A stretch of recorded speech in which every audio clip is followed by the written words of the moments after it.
Hey friends, welcome back. In this video, I am going to show you how to fix JBL speaker turn off by itself. Watch the video till the end so you cannot miss any important step. There are few options to consider if you want to fix the issue. First, check battery level.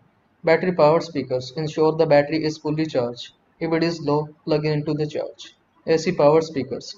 Verify that the speaker is plugged into a working power outlet. Adjust auto off settings.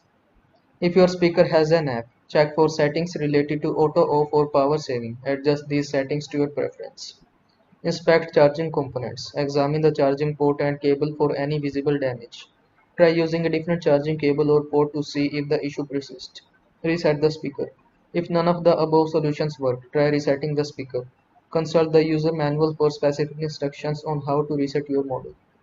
So, I hope this video was helpful to you. Make sure to like this video and subscribe to my channel for more this type of content. I see you in the next video. Thanks for watching.